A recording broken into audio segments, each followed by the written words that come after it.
Buenas tardes, bienvenidos a la sesión ordinaria correspondiente al mes de julio.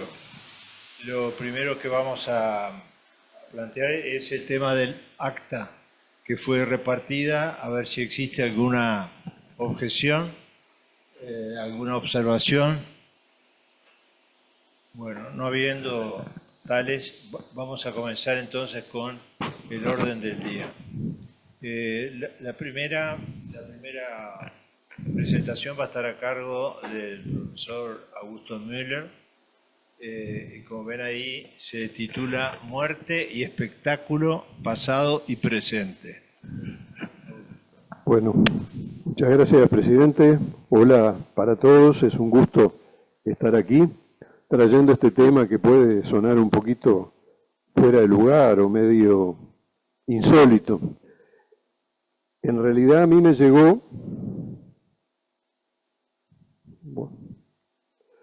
llegó, casualmente, porque la página de entrada de mi correo electrónico me trajo esta noticia y entonces me puse a indagar un poco en ella y buscar información al respecto. Ustedes recordarán que el año pasado hablamos de algo similar, de formas de colección también insólitas o poco conocidas, y de exhibición. Lo de hoy va a versar sobre todo sobre un aspecto de exhibición, no tanto de colección. Exhibición de cosas que tenían su atractivo y su clientela en ese momento histórico. Uno cuando indaga en estos temas se pregunta si acá, atrás de esto, hay cultura, arte, ciencia o simple morbosidad en cuanto a esa atracción que tiene todo lo que gira en torno a la muerte, en cuanto al interés público. Fíjense que esas son algunas de las muestras que tenían en algunas de las colecciones que yo mostré en ese momento, donde se ven, esos son verdaderas cabezas de niños conservadas y además adornadas y ensambladas de manera que tenían una estética que iba más allá de lo que se estaba mostrando, ¿no? Así que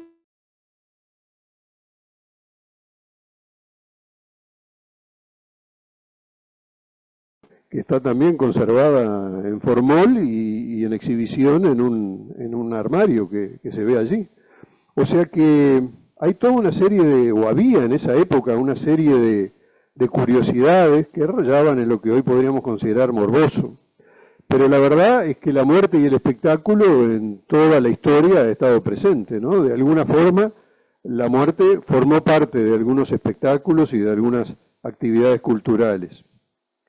Pero entremos en tema un poco. La morgue de París, que es lo que vamos a mostrar fundamentalmente, funcionó en 3 sedes. Durante el antiguo régimen estuvo en el Grand Châtelet, que estaba ubicado en la margen derecha del Sena, como se ve en esa imagen, y ahí funcionó, por lo menos lo que yo he podido recabar, en todos los años 1700, hasta que fue demolida en 1808, pero antes de eso ya la morgue tenía una nueva sede. Ahí hay otra imagen del Grand Châtelet y una imagen de una visita o de una concurrencia hacia la morgue, que yo supongo que por los atuendos, por las vestimentas, pudo haber sido la que haya tenido lugar en esa primera sede de la morgue de París. Hay literatura que nos muestra algunas anécdotas de las cosas que se mostraban, ¿no? Por ejemplo, hubo un momento en que hubo una suerte de catástrofe, 16 niños muertos, el mayor no tenía 3 años todavía, que cayeron, como dice ahí, en un siniestro convoy a la morgue. Después otro que se divulgó en la prensa del momento como la cabeza de un hombre cocida con sal y tocino, y eso también se exhibía en ese lugar como si fuera un atractivo, ¿no? Hubo otra persona que trajo una momia de Egipto y un ayudante de él la encontró, pensó que era un cadáver y lo mandó directamente a la morgue. Así que todo eso de aquella época y de esos años que vemos ahí. Entonces, años después se trasladó la morgue a su segunda sede, donde tuvo actividad durante 60 años. Y fue allí principalmente donde fue una de las principales atracciones turísticas de la ciudad durante el siglo XIX. Funcionó entre 1804 y 1907 esta atracción turística, no la sede que se mudó a la tercera y definitiva con esta estructura de exhibición por el año 1864. Esta segunda sede, tal vez yo interpretaba que la exhibición de los cadáveres pudiera ser una forma de expresión de la libertad, tal como estamos viviendo hoy en día, ¿no? Una suerte de exhibicionismo, pero en otros aspectos, ¿no? Como pasa con los tatuajes, los piercing, en fin, cosas culturales de la época. Otra imagen de esta segunda sede, con el ingreso de algunos cuerpos allí, y una suerte de mercado enfrente. Hay muchas imágenes de esta segunda sede. Estaba en el quai Marchenef, junto al brazo izquierdo sobre la isla y junto al brazo izquierdo del Sena. Se confunde un poco en las imágenes porque no se informa, por lo menos en los datos que yo pude obtener, cuánto era del mercado y cuánto era de la propia morgue. Acá hay otra imagen donde no se parece demasiado a las imágenes anteriores, pero esto sí, el autor lo pinta como la imagen de la propia morgue en el año 1864, año en que iba a dejar de funcionar esa sede. Aquí vemos en la transición como toda el área donde había estado esa edificación es demolida para dar lugar a lo que iba a ser y que persiste actualmente, que es la Prefectura de Policía de París, en ese mismo lugar. En realidad se demolió toda esta estructura para darle lugar a esa nueva edificación. Y la nueva edificación es esta. Vamos a ver en un plano dónde tenía lugar. Esta foto es de 1910 y acá esta tercera sede tuvo también prácticamente 60 años de vigencia, pero solo 43 de exhibición. Se dejó de exhibir tal como mostrábamos bastante tiempo antes. Ahí vemos las tres ubicaciones, ¿no? La primera, la del Châtelet, la segunda, la que estaba frente a Notre Dame, y la tercera que está detrás de Notre Dame, en la punta de la isla. Estaba. Aquí vemos otras imágenes, desde distintos enfoques, en distintas épocas, y el edificio actual del Instituto Médico Legal de París, que la sustituyó a partir del año 1923. Hay mucha documentación en la fotografía. Uno piensa, ¿qué lugar para instalar una morgue a 100 metros de Notre Dame?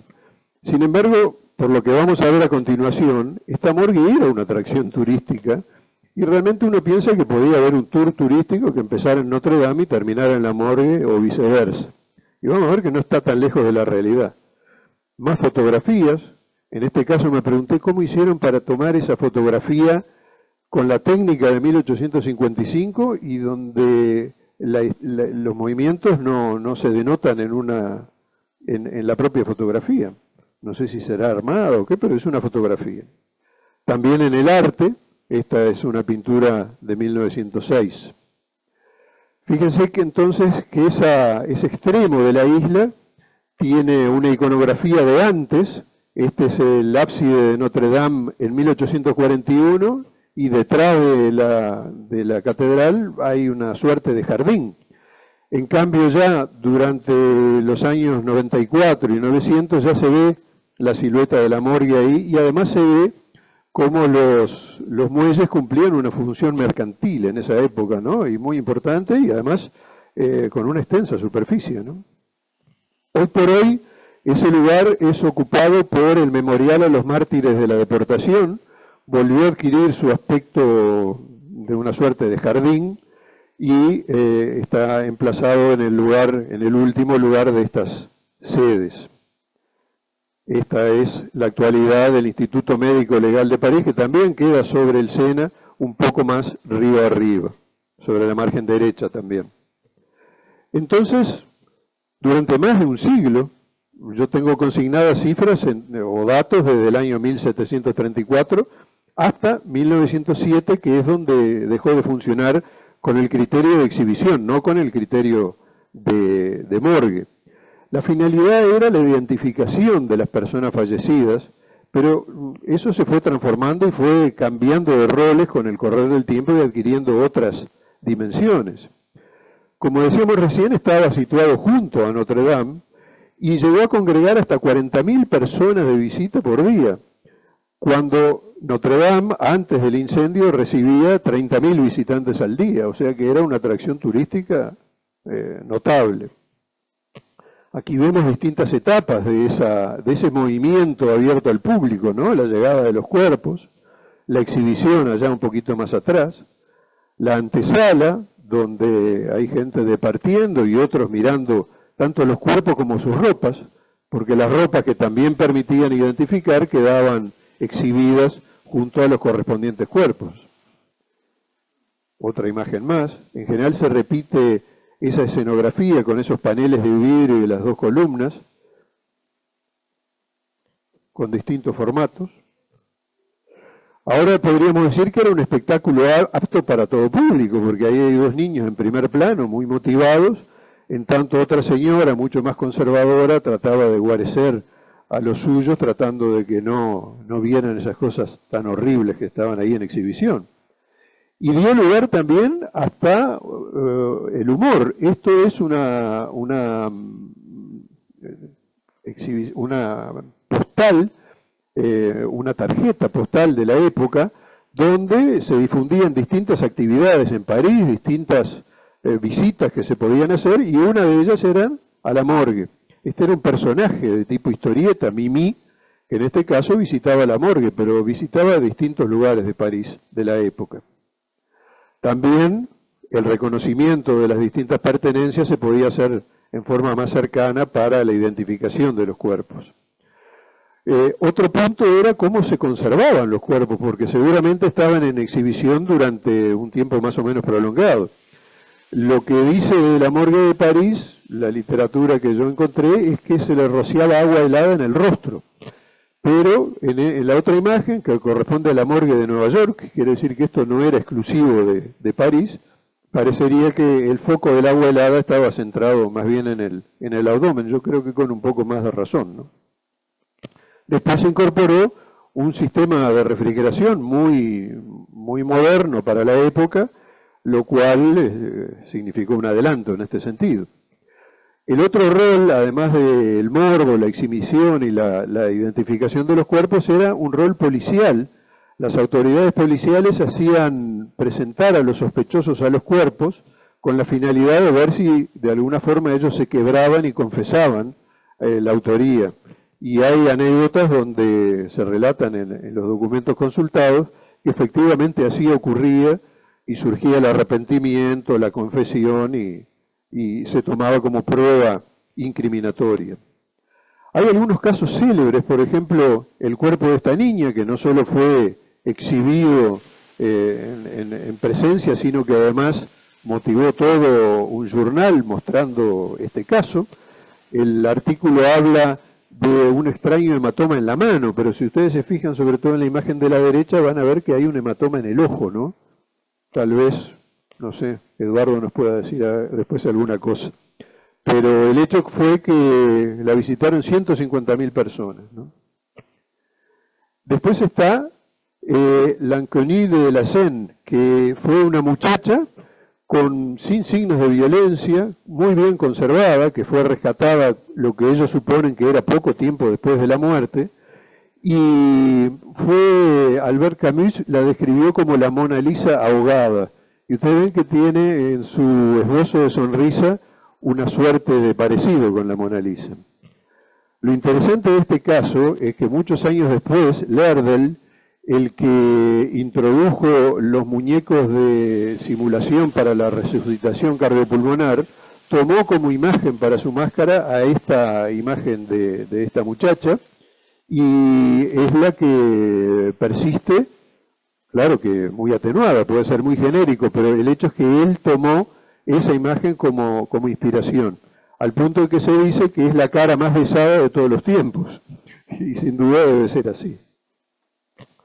Los intelectuales se motivaron mucho de la época, ¿no? Mucho en este asunto, con una visión crítica, pero también con una visión mundana, ¿no? Así Solá decía que era un espectáculo al alcance de todos los bolsillos, tal vez eso pudo haber incidido en el interés que despertaba. Los pobres y los ricos podían disfrutar gratuitamente de eso, y cualquiera podía entrar como si fuera un espectáculo más, y así era asumido, como si fuera un espectáculo teatral.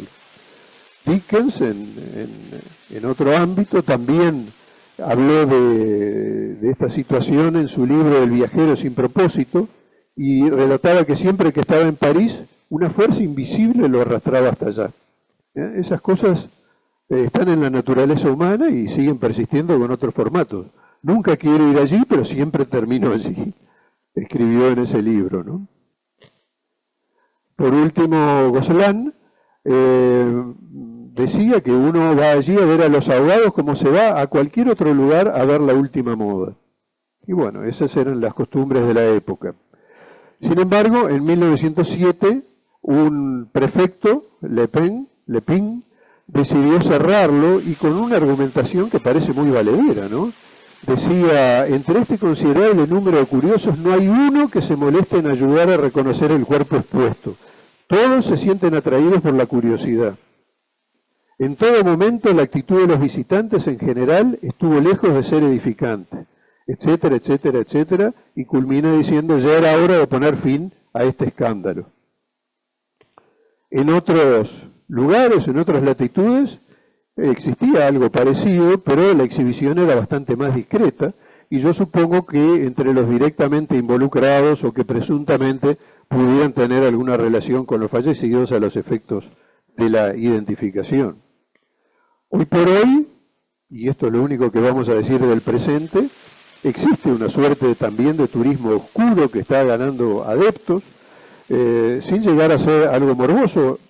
Nosotros tenemos la visita de los cementerios en la noche de los museos. Hubo en Salto un proyecto internacional, Colecciones Funerarias en Diálogo, que se expuso en el cementerio de Salto, y parecería que las nuevas generaciones tienen un atractivo especial por esta suerte de emoción oscura. Pero, por supuesto que la práctica del turismo oscuro es una zona calificada como moralmente gris, ¿no? Pero también marca nuestra época como marcaba aquellas épocas pasadas. Bueno, aquí hay algunas citas de internet donde ustedes pueden encontrar las informaciones que yo manejé. Muchas gracias.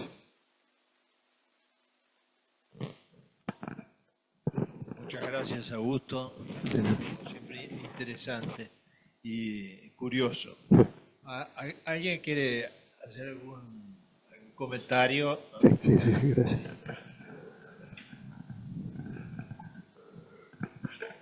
Dos comentarios. Uno, la vigencia y desarrollo que está teniendo el turismo funerario, sobre todo visto desde una visión arquitectónica de los cementerios.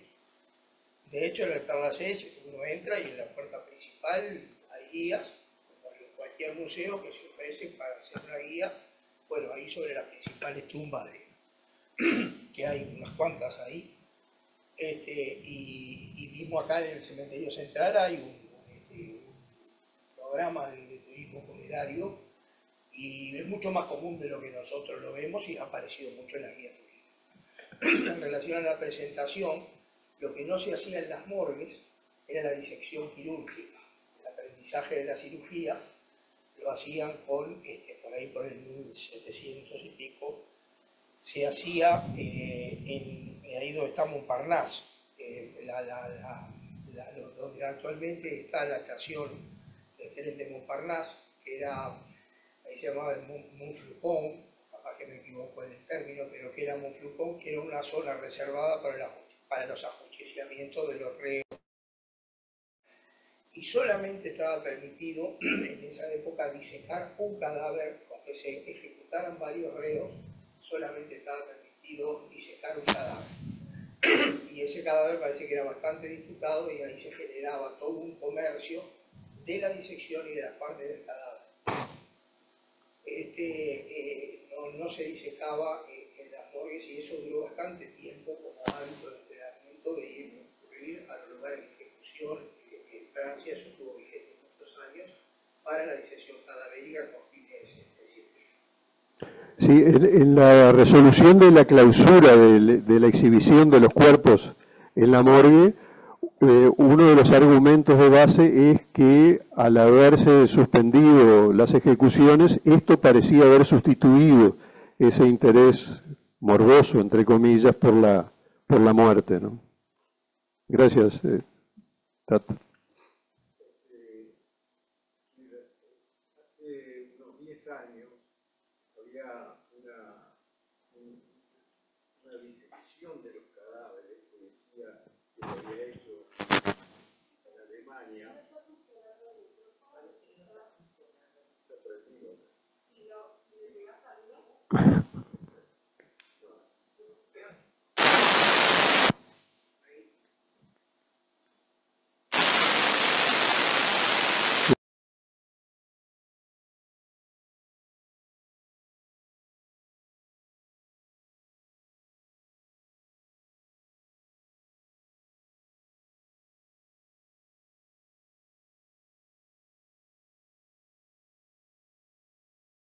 De los cadáveres y estaban muy bien coloreados, y yo creo que ahí más que morbo había como una ansiedad por ver lo que nosotros lo damos por sentado, ¿no? Es decir, los músculos y los huesos, era más bien como una ansiedad por saber cómo estamos formados, porque hay personas que me han dicho muchas veces, y detrás del ojo qué es lo que hay, atrás de la nariz qué es lo que hay.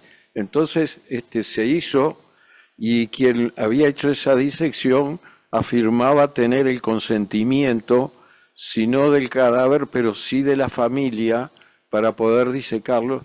Y eso fue una especie de exhibición que se llevó a cabo por Nueva York, por Estados Unidos, y creo que hasta llegó al Uruguay después de haber sido aclamada mundialmente, ¿no? Sí, sí, eso se exhibió acá, sí. Y en el pasado sí. Y en el pasado con otras técnicas, yo lo mostré en la primera presentación, la que cité en el primer diapositivo del año pasado, que utilizando otras técnicas también con esa misma motivación de conocer el cuerpo humano.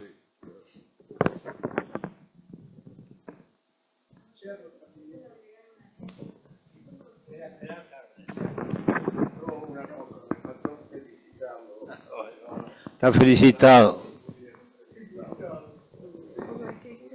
Acá.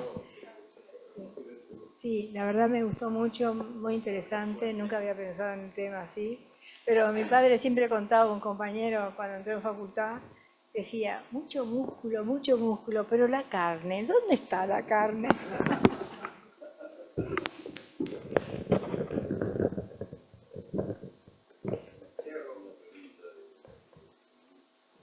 Miguel, ¿tú querés hacer una pregunta?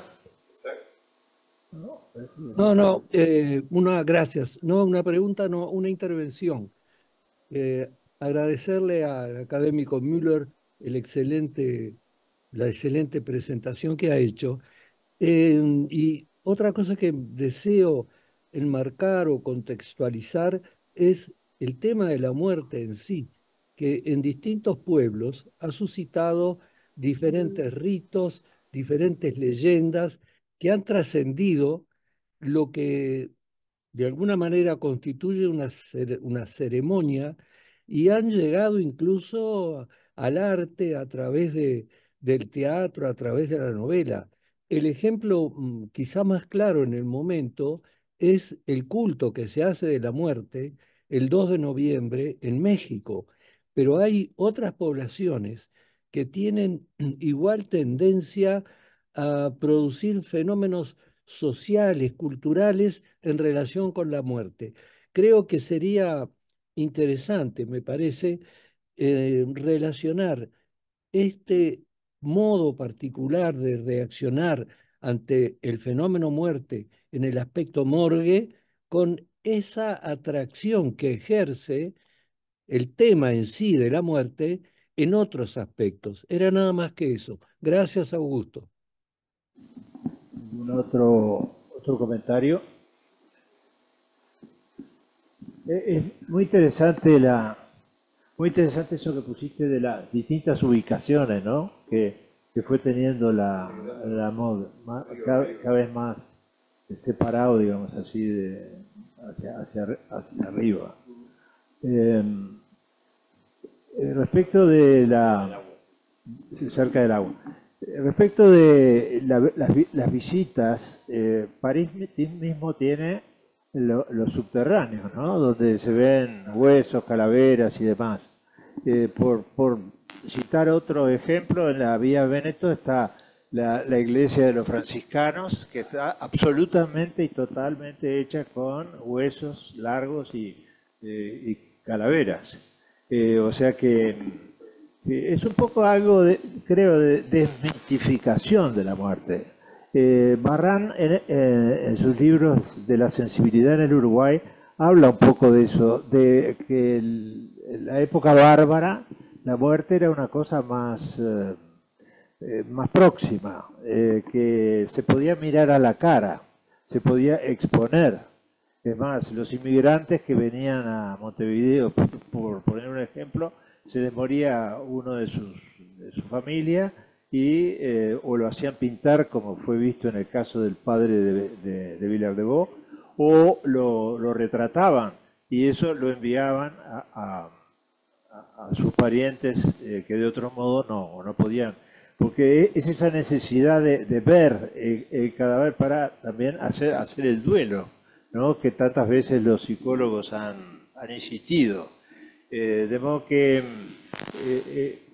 lo mismo que cuando moría un niño, se hacían, y no hace demasiado tiempo, sobre todo en campaña, verdaderas fiestas en torno al sitio donde el niño había muerto, y no se lo enterraba, sino que se lo colgaba de un cajoncito blanco de un árbol, la muerte del inocente. Y bueno, eso formaba parte de una cultura, podríamos adoptar la palabra de Barrán, bárbara, que luego se fue perdiendo. Porque, ¿qué pasa? En esa época, en una familia, era excepcional, familias esas que tenían muchos hijos, que no murieran 2 o 3.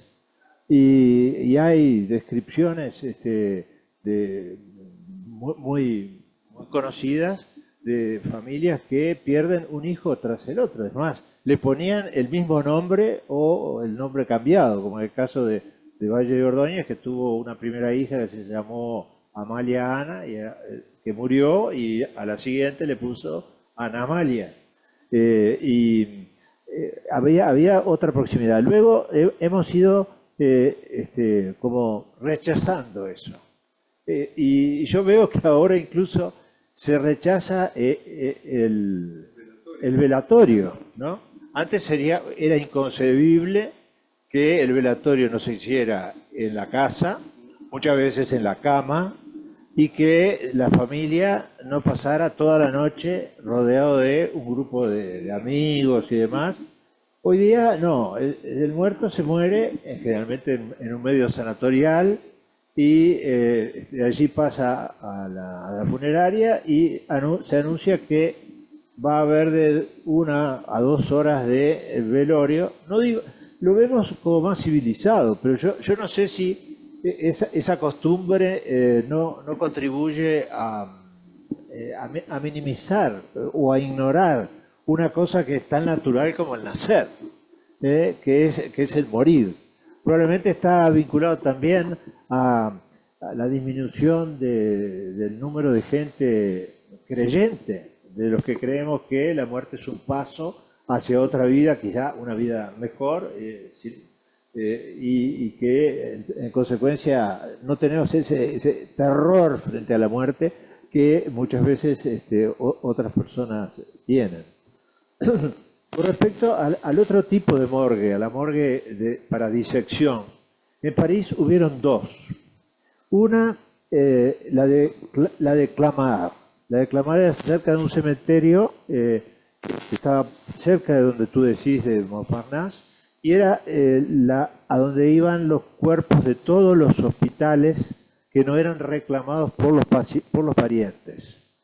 Y allí era más para los internos, porque podían ir y por un poco de dinero le daban al vigilante y elegían aquellos cadáveres que más se prestaban a su propósito, porque no era solamente disección para aprender anatomía, sino también para aprender medicina operatoria, ¿no? En cambio, después estaba l'École Pratique, próxima a la Facultad de Medicina, donde, bueno, se realizaban las disecciones los demás. Y no hay que olvidar otra cosa que ya viene de muy lejos, y es el interés de los artistas por la anatomía. O sea, ya desde los tiempos de Vesalio y atrás, quienes rodean al disector y al cadáver no solamente son los estudiantes de medicina o vinculados, sino los artistas. Como vos decías, ¿cómo está formado? Como decía, ¿cómo está formado el cuerpo? Es una manera también de poder representarlo viendo las estructuras. Yo voy a una clase de dibujo del desnudo, y siempre tengo la ventaja sobre lo demás que sea anatomía, porque hay mucha gente que, bueno, sí, dibuja como si fuese un objeto, un jarrón o una naranja, pero uno tiene noción de que debajo de esa carne existe un tendón, una articulación, un hueso que sobresale y demás. Y eso contribuye mucho a, no digo que yo sea un gran dibujante, pero contribuye mucho a facilitar la ejecución de la obra. Es un tema realmente muy interesante, ese que vos acabas. Y vi que tenían chimenea. O sea que esos cadáveres seguramente no eran utilizados ya para disección, sino que después de cierto tiempo se los cremaría, seguramente. Pero tenían chimenea. Y hay otra duda que yo tengo desde hace años y nadie me la contesta. En París hay una calle que se llama Rue Morgue. Y Poe escribió un cuento, el asesinato de la Rue Morgue. Yo no sé si tiene que ver o no, porque la Rue Morgue está a la Rue Gauche, y esto, es por lo que vos mostrás, está en el borde de la Rue Droite. Pero la Rue Morgue existe con ese nombre, y el cuento de Poe es muy conocido. Pero muy bueno, muy interesante. El detalle que yo agregaría, que no sé mucho de esto, es la sensibilidad frente a los olores, porque no era una sociedad que tuviera conceptos de higiene, de bañarse y todo. Entonces, la diferencia entre las cosas no espantaba, lo que sí ocurre ahora. Bueno, vamos a ver. Hay una experiencia personal todos los acá presentes, y es cuando entramos por primera vez en la sala de disección. Nos causó un cierto grado de respeto, repulsión no, pero respeto, de rechazo. Y al poco tiempo estábamos tan familiarizados con el cadáver que hablábamos de nuestro cadáver. Y yo me acuerdo que había regiones que había que disecar, que consistía, yo qué sé, en sacarle la oreja, y hacíamos la guerra de las orejas. O sea que, o de partir el cráneo con un serrucho por la mitad. Y todo aquello que es horrible, si uno lo considera desde el punto de vista humano, para nosotros era absolutamente normal. Llevábamos pedazos de cadáver a la casa. Yo tengo un compañero de academia además, que un día llevó el corazón y lo puso en la heladera de la casa. Y la madre abrió la heladera y encontró el corazón, y pegó un grito y le dijo: vayan a tirar eso a la Rambla. O sea que en eso también hay una desensibilización, y que afortunadamente después volvemos. El cirujano quizá también esté más familiarizado con la entraña, digamos así, pero yo me acuerdo que era una cosa, era un objeto total. Claro. y hervíamos los huesos, además. O sea,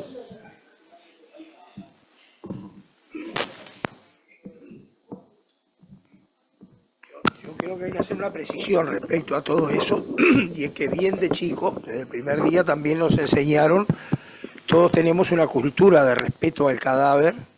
Eso no era una cosa, por mucho que después uno lo banalizara, creo que todos nos criamos en una, y creo que actualmente ojalá siga siendo igual, pero creo que sí. Lo que era el respeto al material cadavérico, no sé si a la persona, pero creo que forma parte de las bases de la ética médica, el respeto al material cadavérico. Entonces todo eso se daba en una cultura diferente, podía ser una banalización, pero que estaba inscrito dentro de una ética que todos respetamos. Parece que da un contexto distinto a lo que podía ser el manejo de los cadáveres en otro lado. Acuérdense, no hace tanto tiempo el escándalo que se armó porque alguien utilizaron un cadáver en el hospital de clínica y lo llevaron. Perdón, era eso. me olvidé de otra cosa, la frecuencia de la cremación últimamente. O sea, no solamente no es necesario conservar el cadáver en el sepulcro y bueno, después necesidad de reducir, en fin, que es bastante chocante, desagradable, sino que derecho viejo se los crema. Y entonces después todavía se tiran las cenizas o al río o al lugar donde el muerto hubiera deseado estar. ¿Eh? En las canchas de fútbol. En fin, yo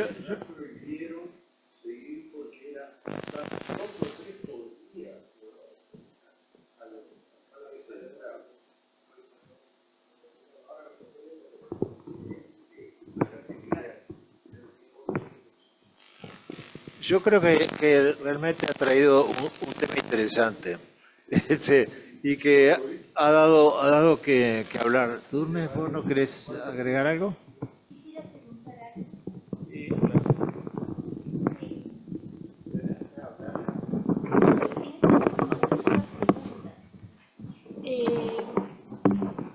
Que actualmente tengo idea, no sé, yo obviamente no soy médica, no voy a la facultad de medicina, pero que se está sustituyendo por maniquís o no sé cómo llamarle. No hay tanto uso de cadáveres para prender. ¿Es así?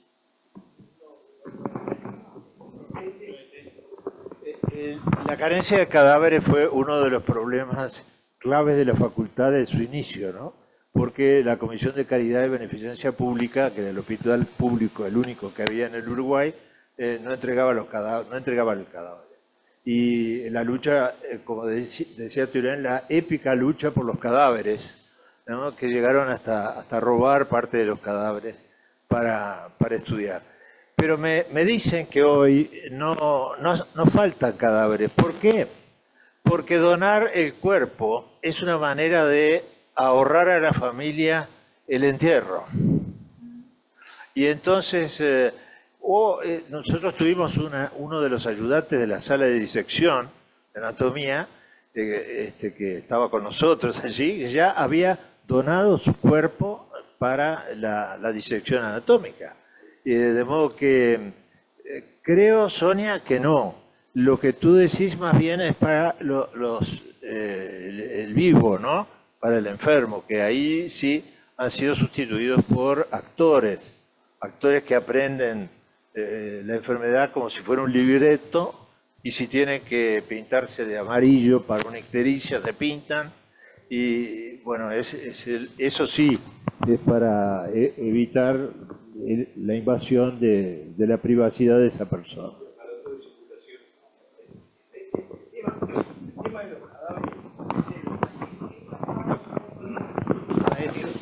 Ahora sí, el tema de los cadáveres depende de los países.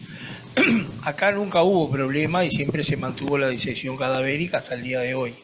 Pero países como en Estados Unidos prácticamente está muy limitada a la investigación anatomoquirúrgica y muy limitada por un tema médico-legal y una serie de legislaciones que han hecho el tema muy duro. Pero y de cualquier manera se diseca para mostrar, etc. La otra cosa, hay países como por ejemplo en Brasil, concretamente en San Pablo, el narcotráfico les ha dado un enorme, el narcotráfico ha hecho un enorme aporte en los últimos 20, dicho por ellos, dicho por la gente de la Universidad de San Pablo, porque claro, no lo reclama por razón, nadie quiere tener nada que ver con el problema vinculado al narcotráfico. Y hay, por ejemplo, en Sorocaba yo estuve en una universidad que rechazaban los cadáveres o los trataban de mandarlos a otras porque a ellos les sobraban. Una localidad a 30 o 40 kilómetros de San Pablo. De cualquier manera, lo de los cadáveres, después los simuladores son otra cosa. Es para entrenamiento quirúrgico, y para enseñanza lo que sí se ha desarrollado enormemente son la imagenología. Las mesas que reproducen en 3D, es una mesa como una mesa de billar, que reproducen en 3D lo que quieran, que combinan con tomografía, con ultrasonido, con placas, con lo que quiera, combinan las imágenes anatómicas y es un método de enseñanza pero formidable. Son muy caras.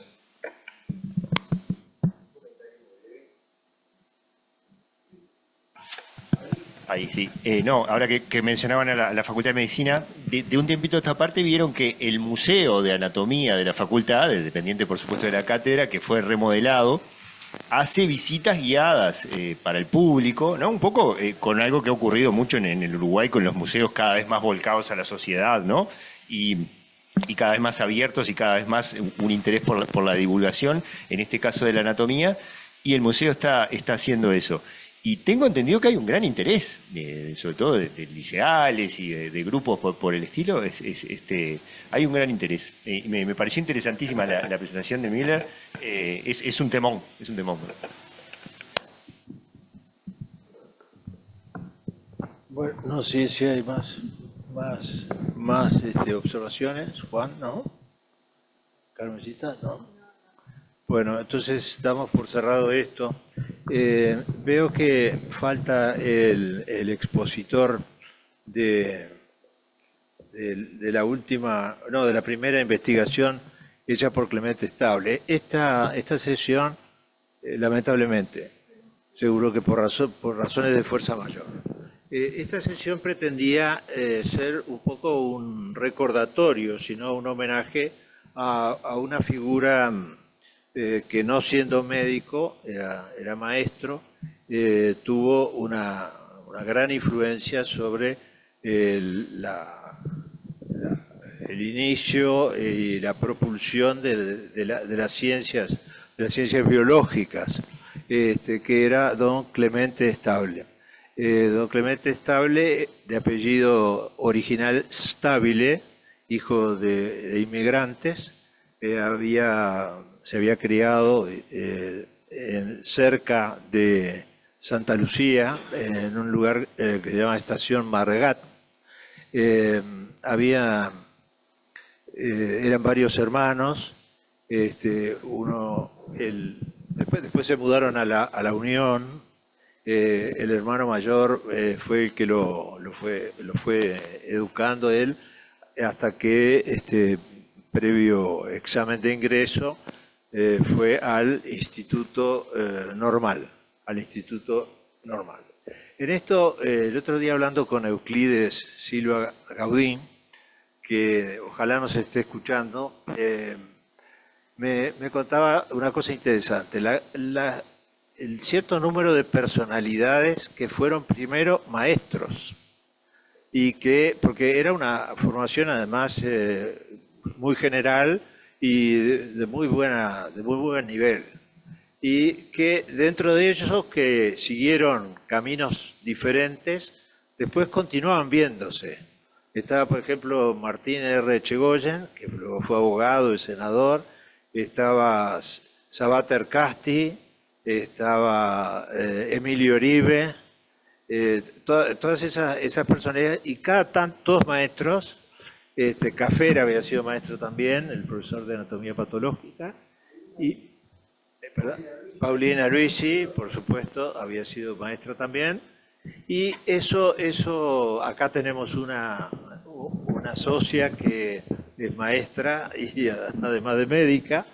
Eso es muy interesante porque hay toda una etapa de Clemente Estable, de la vida de Clemente Estable, que yo mismo no conozco en profundidad y que creo que es la más original y la más importante, y fue su carácter o su pensamiento, su filosofía en materia de pedagogía. O sea, fue maestro, fue director de escuela y él planificó o concibió lo que se llamaba el Plan Estable, que en realidad era derivado de una escuela pedagógica belga. Y hubieron escuelas que lo pusieron en práctica y él lo que pretendía era acercar justamente el niño a la observación, hasta cierto punto a la experimentación, nunca forzarlo, nunca ir más allá de las posibilidades intelectuales que ese niño tenía, pero mostrarle, digamos así, ese camino. El hecho es que parece que desde muy, muy joven le gustaba mucho la observación de la naturaleza y sobre todo de los pájaros, y que él imitaba el trino de los pájaros con una gran habilidad. Y bueno, que fue un poco, digamos, el primer contacto que él tuvo con la observación de la naturaleza. El hecho es que Estable maestro, y maestro muy dedicado, padre de familia, todos saben que tuvo 4 hijos, ¿no? 4 hijos. En determinado momento sintió la inclinación por la investigación científica. La investigación científica que hoy podríamos llamar básica. Y había una sociedad española de filantropía, de beneficencia, que otorgaba becas. Estable, acá me cuesta decirlo un poco porque me caben las generales de la ley. La familia, los Estable habían sido todos asistidos en el momento del parto por don Juan Pou, que había sido en el año 900 alumno durante unos meses de Ramón y Cajal. Entonces la madre de Clemente le fue a plantear en la situación a don Juan, y don Juan le escribió, lo hacía con cierta frecuencia, a Ramón y Cajal a ver si lo aceptaba. Y con esa beca y con la aceptación de Cajal, él viajó a España. Hay una cosa que dice Euclides y que es muy interesante. Cuando Clemente Estable llega a Madrid, Cajal se estaba jubilando. Cajal había nacido el 1 de mayo de 1852. El 1 de mayo de 1922 cumplió sus 70 años, él pensaba que no, le habían hecho un instituto especial, fue cesado en ese cargo. Él desplazó su laboratorio y, según me contaba Euclides, todos sus libros al subsuelo de la casa. Yo paso a menudo por la casa, que está en condiciones bastante lamentables, ahí cerca del Retiro, entre el Retiro y la estación de trenes, y allí con su secretaria, y no aceptando más que muy contados discípulos, siguió trabajando. Vean que eso fue en el 22 y él se murió en el 32, o sea que 10 años duró esa situación, rodeado, por cierto, por la admiración de todos los españoles. Había sido en una España muy yerta, muy pobre en materia científica. Había ganado el premio Nobel en 1906 conjuntamente con Golgi. O sea, bueno, el hecho es que Cajal, Estable trabajó con Cajal, simpatizó con Cajal. La Biblioteca Nacional de España ha publicado un libro gordo así que yo compré y doné al departamento, que es el epistolario de Cajal. que en realidad lo que muestra más desgraciado es los miles de cartas de Cajal que han desaparecido y que se dispersaron y que nadie sabe quién las tiene ni dónde están. El hecho es que dentro de esas que quedaron hay varias que intercambia con Clemente Estable.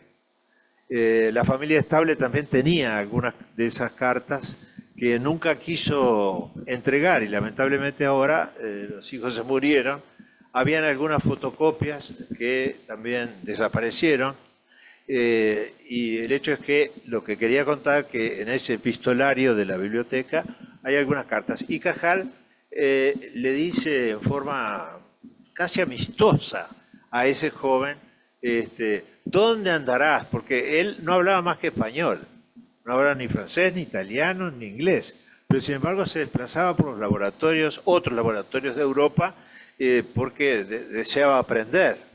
Y entonces Cajal le dice, ¿por dónde estarás, Clemente? Que te estamos esperando, te estoy esperando. Bueno, en fin, y esa relación se mantuvo. El hecho es que Clemente Estable estuvo en Europa casi 3 años, volvió acá y instrucción primaria con muy buen criterio a su solicitud le puso un laboratorio, un laboratorio que fue el primer laboratorio situado en la calle Millán. Hubieron 2 laboratorios en la calle Millán.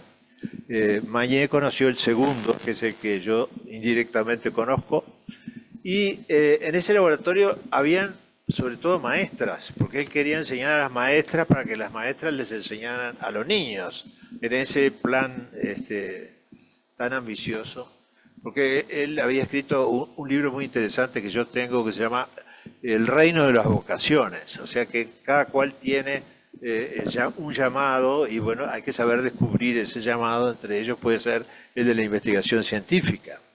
El hecho es que a mí lo que me llama la atención, dice que tenía un carácter seco, que no era un individuo muy comunicativo, pero seguramente era generoso, porque Mañé, siendo prácticamente un adolescente, empezó a ir y él lo sentó al lado, le enseñó las pautas más elementales de la microscopía y luego de la tinción y demás. Pero lo más interesante es que tenía a su alrededor gente de gran nivel, como era el caso del histólogo Julio María Sosa, del histólogo Sotelo, que continuó luego a su lado y que tuvo una gran trayectoria que vos habrás conocido.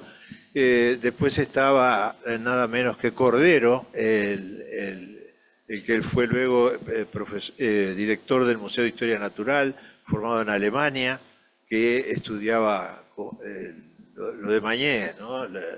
Todos los invertebrados. Y había botánicos allí alrededor de él. Herter, el famoso botánico alemán, iba 2 por 3 por allí. Bueno, se me escapa seguramente alguno. Y consiguió ulteriormente, primero fue primaria solo, después pasó a la órbita del ministerio y por los años 40, y eso te lo dejo a ti, porque si no te voy a sacar todo. Para terminar, yo debo manifestar algo personal. Yo siendo un adolescente, también tuve curiosidad por la investigación. Quería... ¿Y quién? Y bueno, pues Estable era un poco la persona que uno veía en El Grillo, aquellas revistas que nos daban en enseñanza primaria, y aparecía Clemente Estable. Y una compañera mía de preparatorios era amiga de Alberto Baferreira, que es uno de los colaboradores que luego viajó a Europa, y nos consiguió una entrevista en el año 1964. Yo le llevé el libro del Reino de las Vocaciones y él me lo firmó fríamente, no me puso a fulano de tal, simplemente la firma. Mi padre le puso abajo la fecha, porque dice, por lo menos acordate de cuándo fue. Y nos tuvo toda la tarde en el instituto, a 2 adolescentes, nos paseó por los distintos laboratorios. El instituto tenía una característica, aparte de ser tan importante científicamente, y es que era en invierno helado. te morías de frío, no sabías cómo podía subsistir la gente allí helado. Y nos mostró todo y después nos llevó a su escritorio, que era todo de vidrio, por lo menos tenía dos paredes de vidrio, y había libros en las bibliotecas, pero además libros arriba de las sillas, arriba del suelo, y me acuerdo que nos dijo una frase que me quedó grabada: yo siempre fui pobre, pero tuve los mejores maestros. Y realmente él habrá tenido cierta habilidad porque se vinculó, por ejemplo, con la Fundación Rockefeller, que le dio becas. Él creía que sus colaboradores deberían ser full time para rendir. No entendía que no era suficiente, según parece.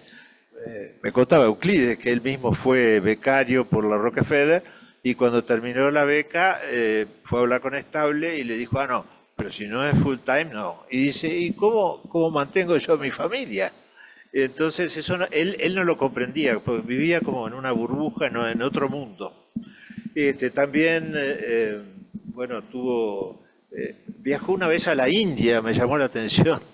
En su biografía, viajó una vez a la India, vino muy impresionado del viaje a Estados Unidos, y consiguió, introdujo metodología nueva de investigación, para ser yo ignorante, el microscopio electrónico, que otros, él no lo manejaría, pero seguramente lo introdujo en el instituto.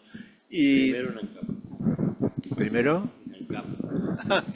Bueno, eso lo vas a decir vos.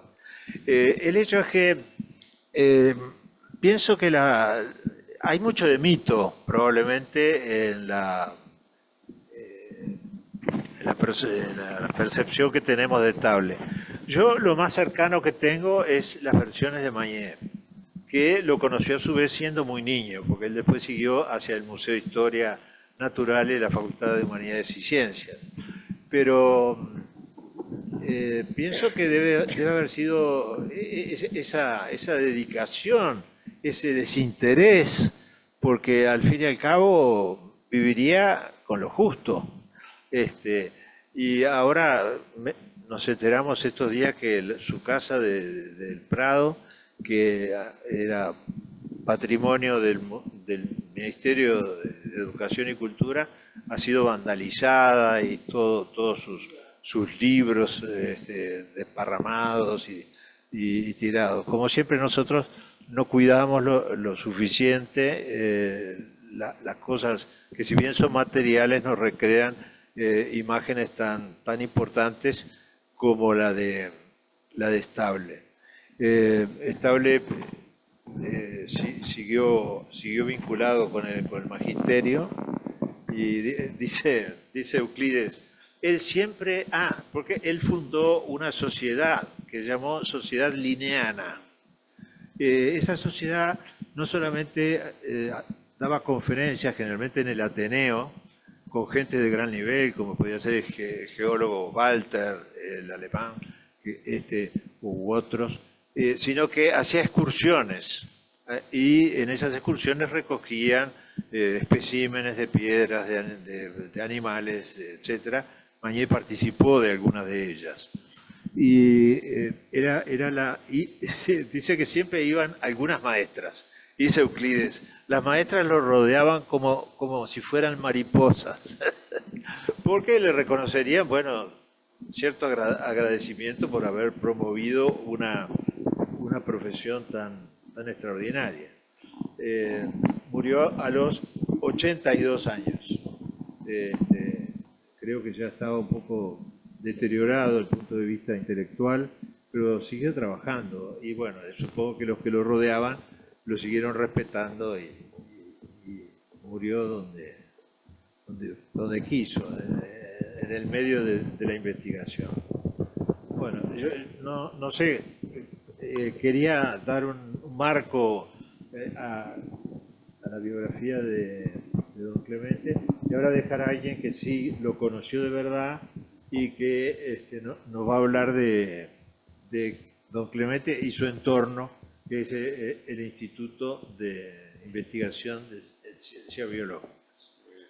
Vamos entonces a dar la palabra sin perjuicio de que después hablen los que quieran, vamos a dar la palabra al doctor honoris causa de nuestra facultad, el doctor Luis Barbeito, que gran amigo y que se ha dedicado su vida a las neurociencias, sobre todo al astrocito, que ha sido el amor de su vida.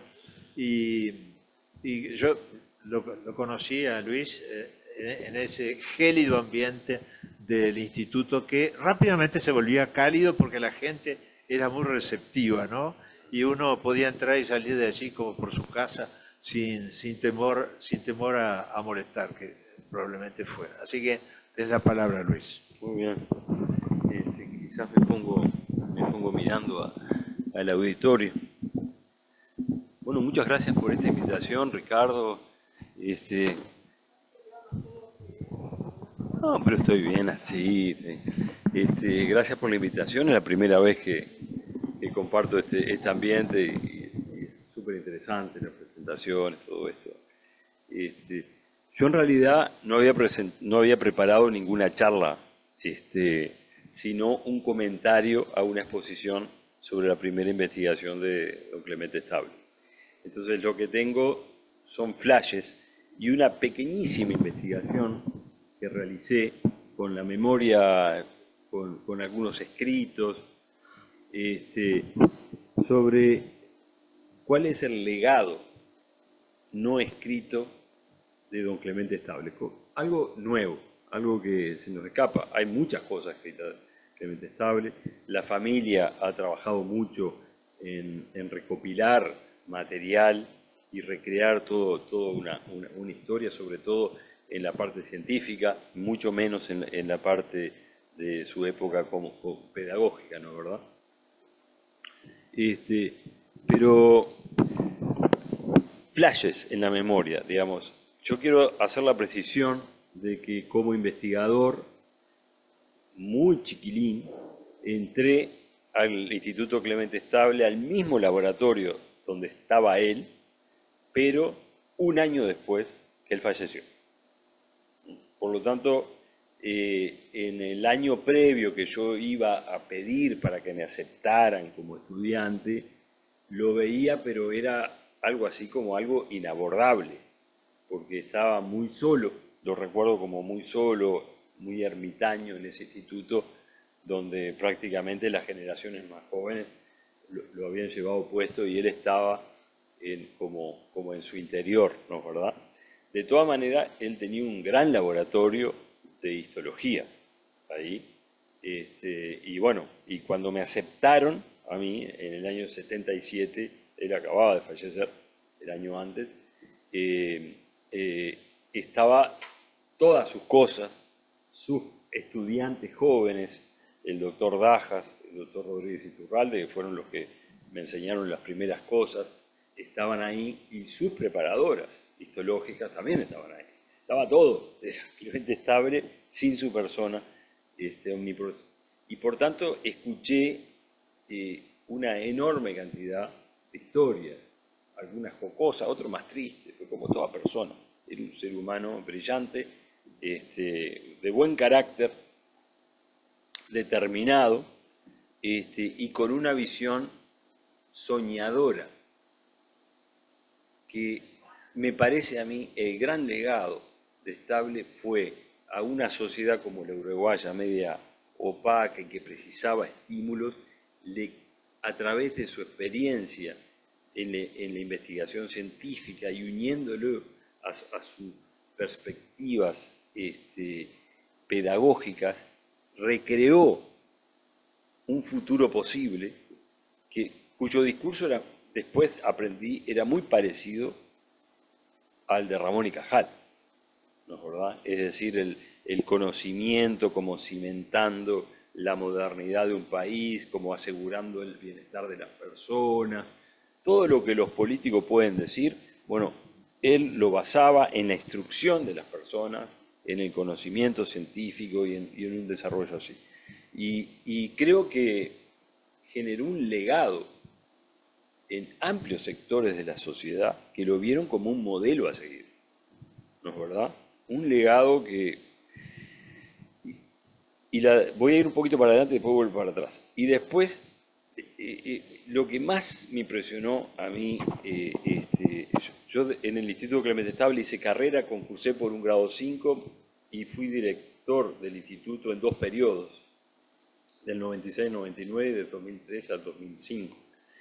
En ese último periodo, en el año 2003, un día se viene al instituto un industrial muy famoso, no voy a decir el nombre, ya veterano, medio ciego, pide una entrevista con el director, nos sentamos y él dice, mire, yo soy tal, tengo una deuda con don Clemente Estable y vengo a pagarla antes de fallecer. ¿Qué necesita el instituto? Me descolocó. Pero ¿qué tipo de deuda? Dice, no, yo todo lo que soy se lo debo a él. Digo, ¿pero usted lo conoció? Dice, nunca lo vi, pero leía cada uno de sus escritos. Y mi familia me juntaba y lo tuve durante años en una carpeta y lo leía y lo releía.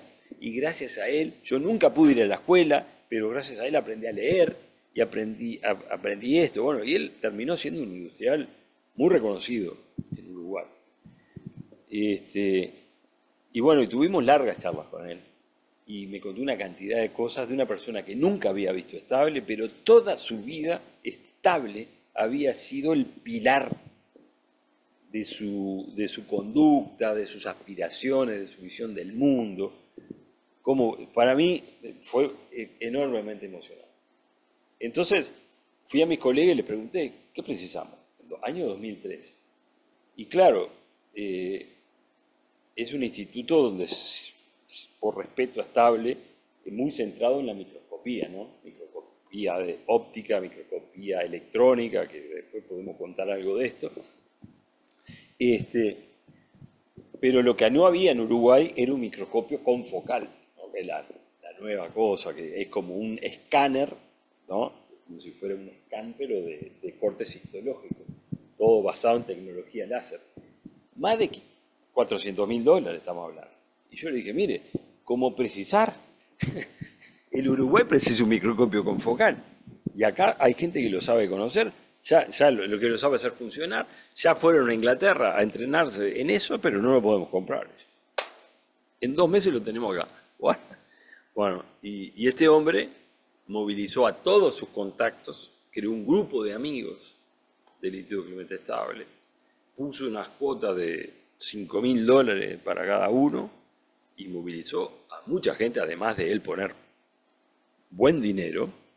Y bueno, no fue a los 2 meses, fue a los 4 o 5 meses, pero el Uruguay tuvo el primer microscopio confocal funcionando en el Instituto Clemente Estable, gracias a una influencia impersonal que había tenido este industrial a través de Clemente Estable. Entonces eso para mí me fue tan emocionante y tuvimos tantas charlas con este hombre que me fui para atrás a estudiar por qué, de dónde, cuáles eran esas cosas. Y no eran cosas muy complejas, o sea, más allá del libro de las vocaciones, pero también había escritos en diarios, comentarios, entrevistas. O sea, él dejó un rico legado que influía a mucha gente, y yo creo que principalmente era su visión, que tenía un poco de romanticismo, tenía un poco de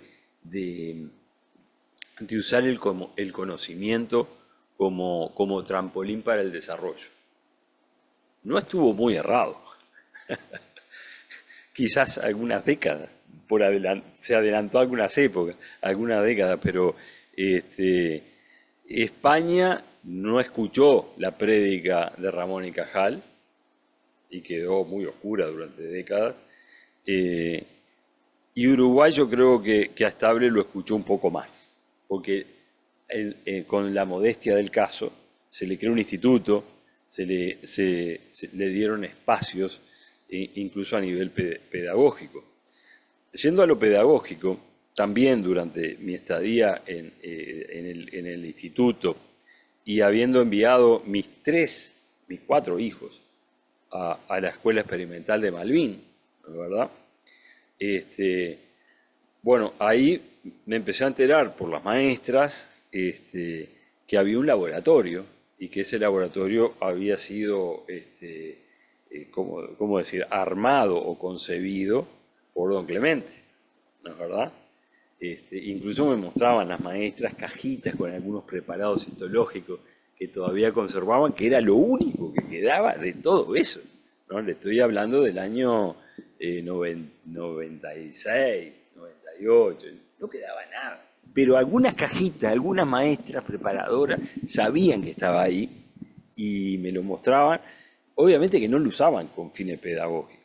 Entonces, con la ayuda del instituto, pudimos restablecer algunas prácticas, o sea, más allá de alejar un laboratorio, lo que hicimos fue poner algunas prácticas que les sirvieran a los gurises de introducción, ¿verdad?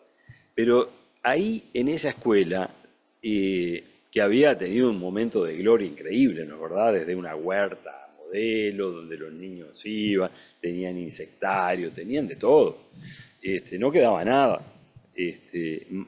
Pero quedaba una chispa de la cultura, de lo que antes era experimental, o de la experimentación, aprender en base a la experiencia. La experiencia en el vínculo con la naturaleza, bueno, las relaciones humanas, obviamente. Ahora bien, volviendo a lo que decía Ricardo, que tuviste muy bien, Ricardo, porque me sacaste cantidad de cosas que yo tenía en la cabeza, espectacular. Don Clemente era una persona difícil de abordar, ¿no es verdad? Eso todo el mundo lo sabe. Tenía sus caprichos, difícil de abordar, y era como que su pensamiento siempre estaba en un nivel superior, pensando más a largo plazo,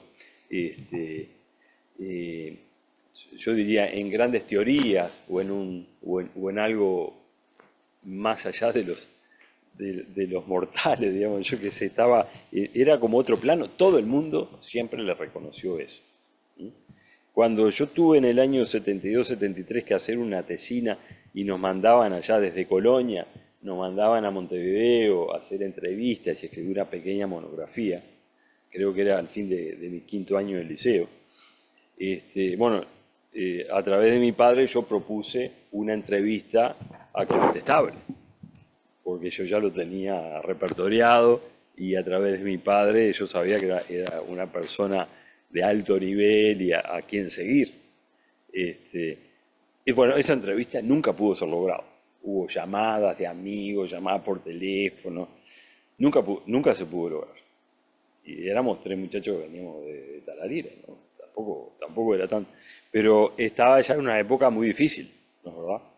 Él fallece en el año 76 y yo debo estar hablando del año 72-73. Ya era una etapa tardía, pero quedó en mí esa cosa pendiente, ¿no es verdad?, de haber conocido y haber podido hacer algunas preguntas a don Clemente.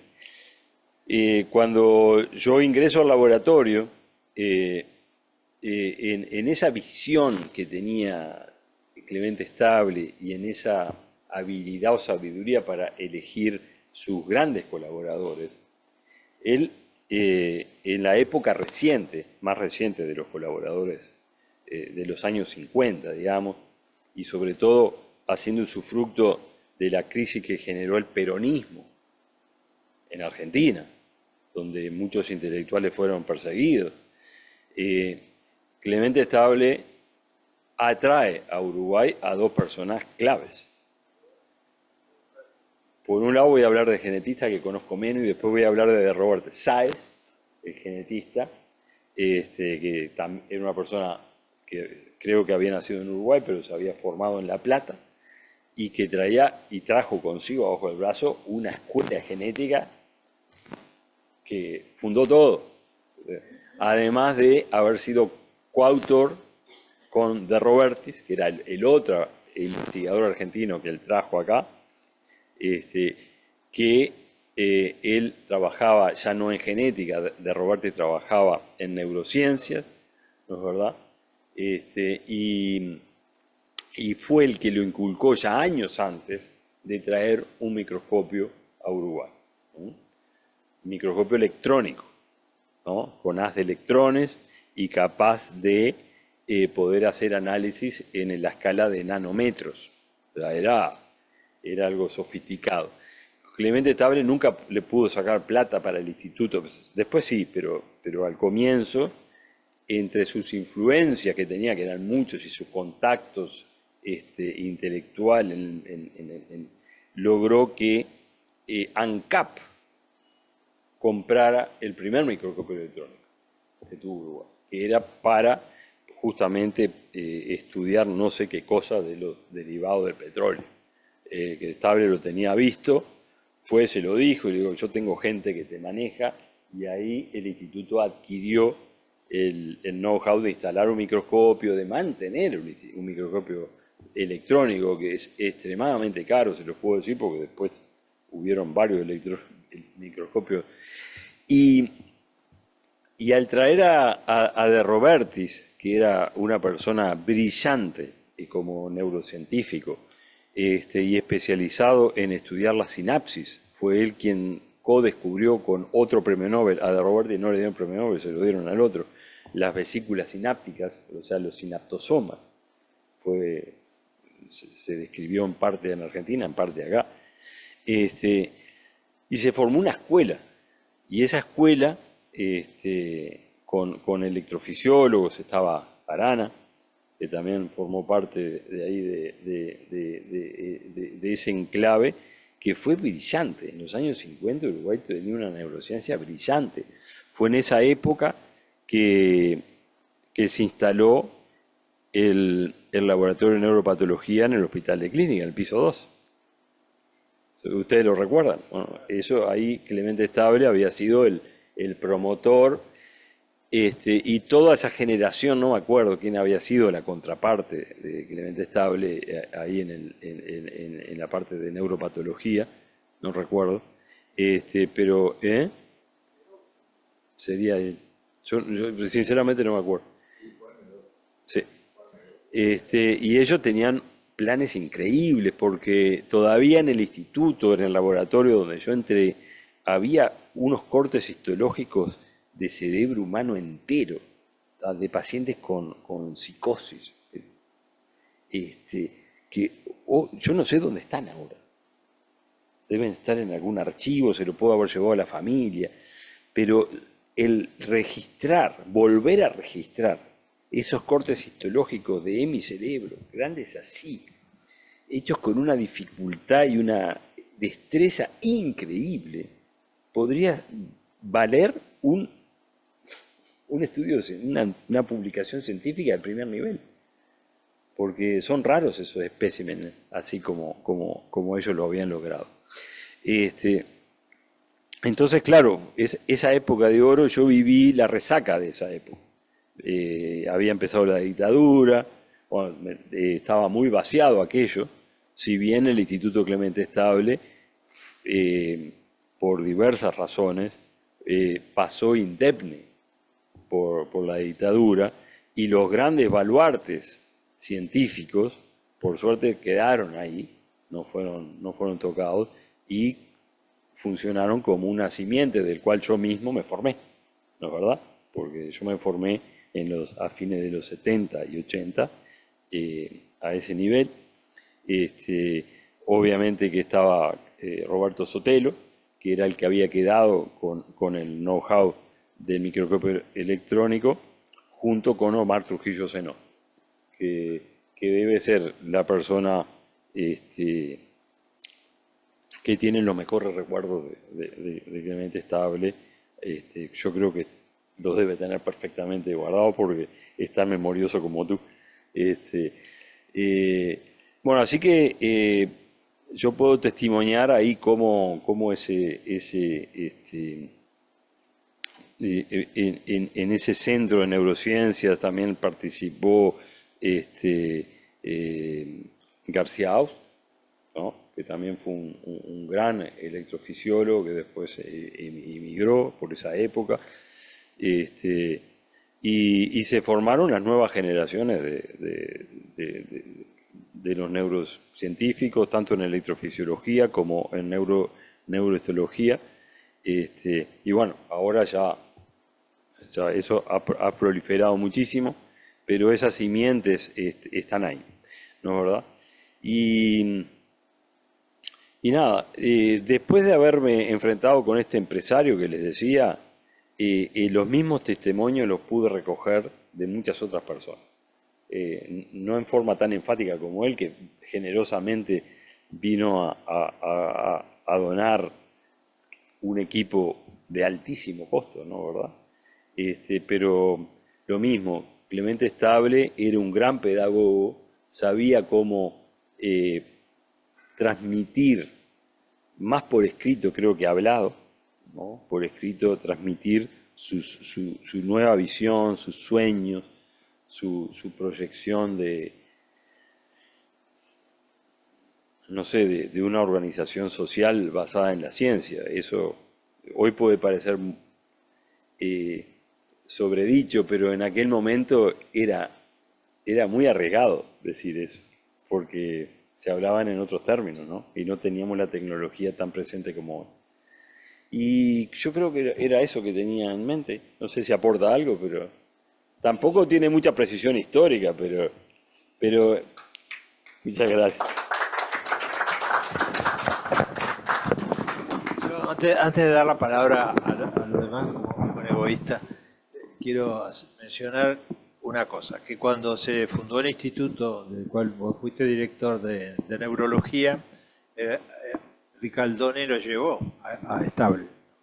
Y Estable estuvo muy poco tiempo, entiendo, porque después se fue a su propio instituto. Eso primero. Y segundo, que existen algunos trabajos de Estable que están vinculados con patología humana. Hay, por ejemplo, un trabajo sobre enfermedad de Friedreich, que es el tema de la tesis de Soca de París de 1888, y que Clemente Estable la volvió a abordar. Y algunos trabajos también con Enrique Puey sobre las terminaciones a nivel de la piel en los casos de prurito vulvar, que ustedes saben que es uno de los problemas que nos sacan el sueño a los ginecólogos. También las describió. Habrá otras que yo desconozco, pero estuviste muy bien. ¿Ustedes aprendieron la técnica de Golgi-Cajal o no? Sí, eso es lo primero que aprendí. Eso incluso yo lo aprendí antes. Eso obviamente que estaba todo organizado para eso, pero yo esa técnica la aprendí antes en Facultad de Medicina, donde yo primero hice mi primera, en histología, hice mi primer añito ahí, antes que se rompiera por la dictadura. Pero obviamente que las técnicas de impregnación argéntica estaban omnipresentes en todos lados. Y había muy buen conocimiento al respecto. Eso formaba parte de la historia. De todas formas, yo como joven, lo que más quería era hacer la histoquímica, la histoquímica, que me la enseñó a mí Nelson Reisenweber, por ejemplo, que era también. Pero yo ya quería ir más allá de las técnicas clásicas de la hematocilina y iosina y de las técnicas argénticas, quería ya más la novelería. Y empecé a investigar por ahí. Eso fueron mis primeras investigaciones, fueron con histoquímica. Sí, pero ahora hay más. Mañé contaba que, como recordaba sus experiencias de adolescente, que salía con las manos negras de la plata, ¿no? El nitrato de plata del laboratorio. Bueno, me imagino que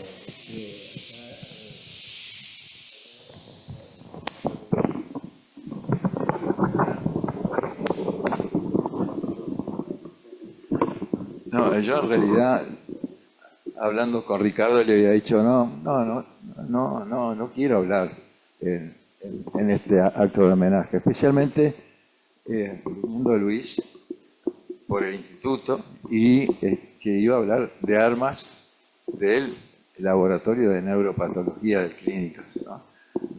Con todos los detalles. Pero escuchándolos a los dos se me removió un poco el hipocampo y me vinieron a la memoria ciertas cosas que, tratando de superar mi tartamudez, voy a tratar de ubicarlas. Especialmente son dos cosas, en relación al Instituto de Neurología y después algo personal. En relación al instituto, es cierto, ni bien llegó de España, de estar con Cajal, el único que le dio importancia y lo llamó a trabajar con él fue Américo Ricaldoni, director, fundador y director del Instituto de Neurología en el año 27, y eso fue enseguida que llegó. Ni bien llegó, tenía las puertas abiertas al instituto.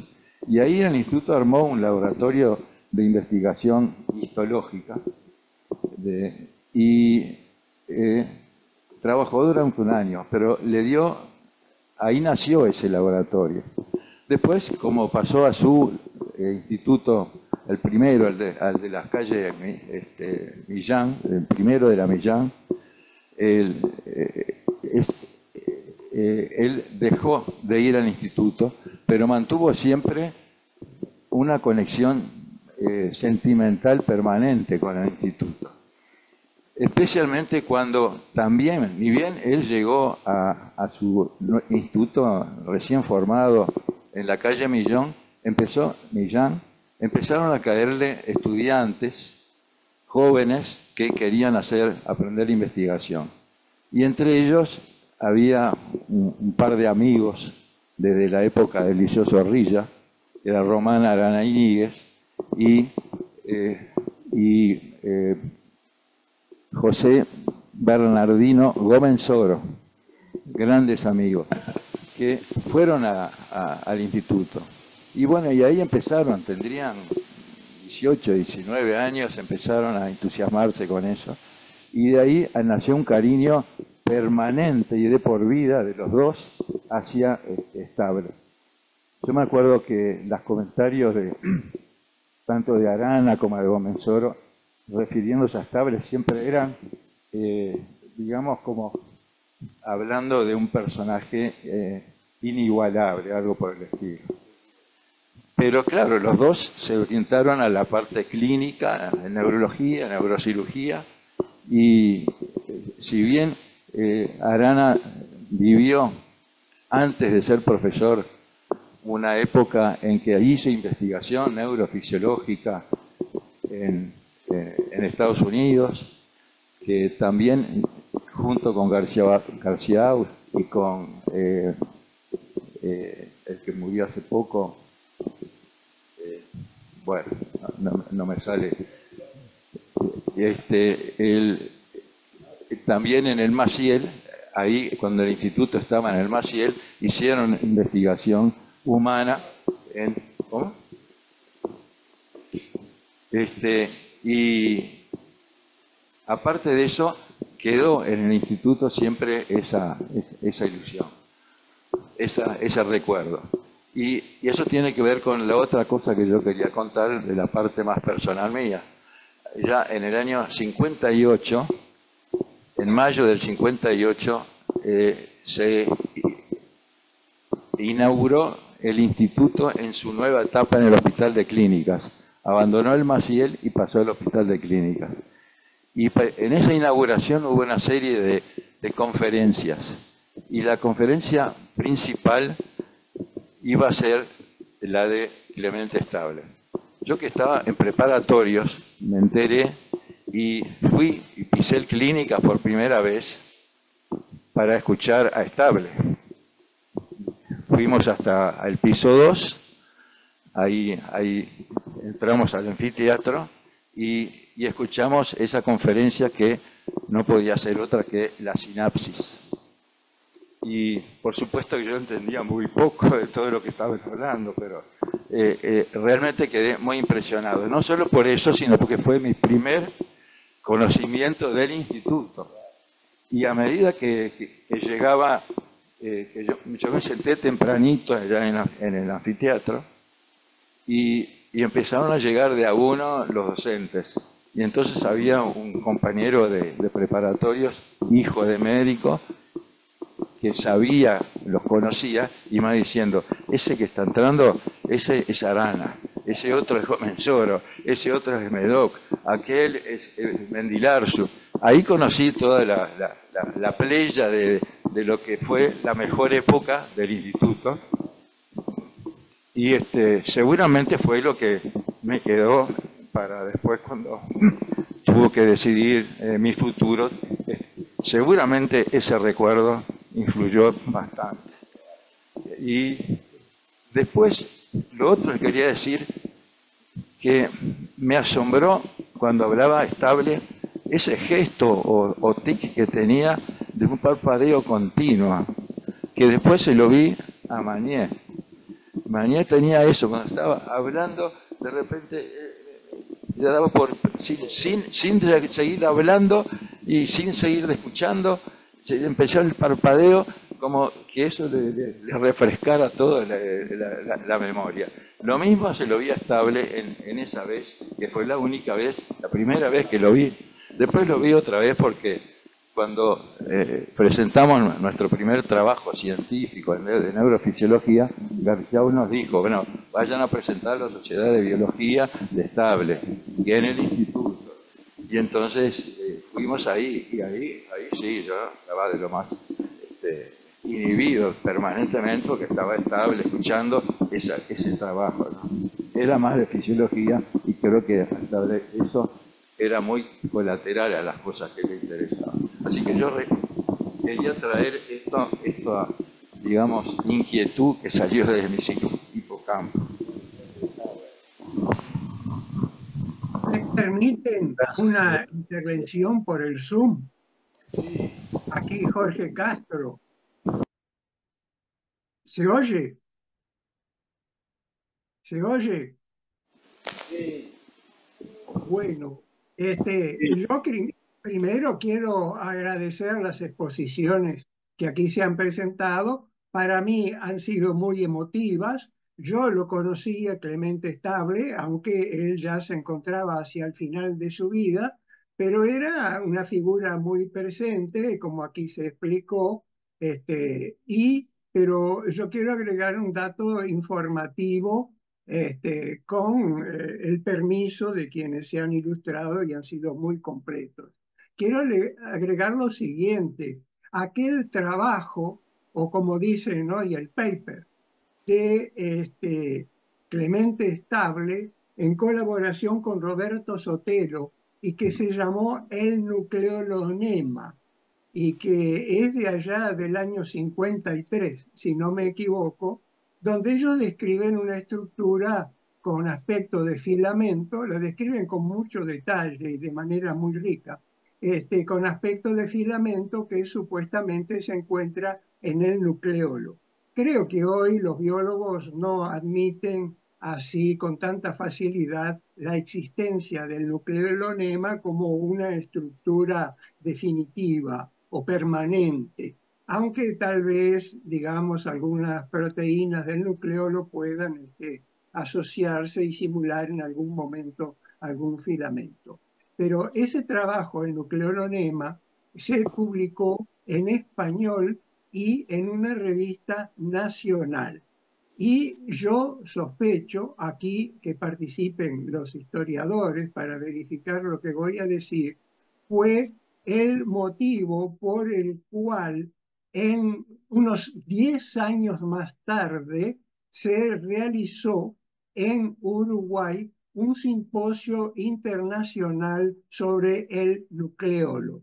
Por mi recuerdo, que no es muy fiel, pero fue por allá en 1962 que se realizó aquel simposio sobre el nucleolo, que fue muy concurrido y que en parte por lo menos se localizó en el propio edificio central de la Facultad de Medicina, y recuerdo el salón de actos de la Facultad de Medicina lleno de participantes, muchos de ellos que habían venido del exterior. Yo creo que, digamos, ahí se lanzó, digamos, de alguna manera, la biología a través del tal nucleonema se lanzó a un nivel internacional.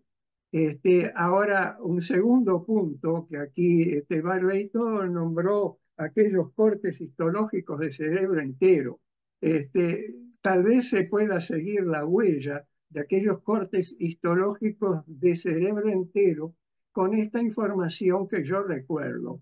Cuando yo estaba en la Facultad de Medicina estudiando como estudiante de medicina en 1961, me parece, ahí recibimos la visita de un fisiólogo que se llamaba Callafa y que estaba en el exterior y que nos visitaba, pero que era uruguayo. Y entonces este profesor Callafa nos mostró cortes de cerebro entero, eran unas láminas, digamos, gigantescas, porque era eso mismo, cerebro entero. Era muy pintoresco este profesor Callafa, por la manera como hablaba, por la manera como se expresaba, y en cierto momento mostró los cortes, que los proyectó con una máquina de proyección, y nos dijo, y les pido que guarden mucho estos cortes, porque son muy difíciles de obtener, lo cual es verdad, ¿no? Que son muy difíciles de obtener, y porque los hizo aquí entre nosotros un alemán. Y ese alemán, en los términos de Callafa, dijo Callafa, y ese alemán se volvió loco después. No sé quién era el alemán, en fin, pero tal vez por ahí se consigue algún rastro para volver a encontrar aquellos cortes de cerebro entero. Bueno, era eso más y muchas gracias. Gracias, Jorge.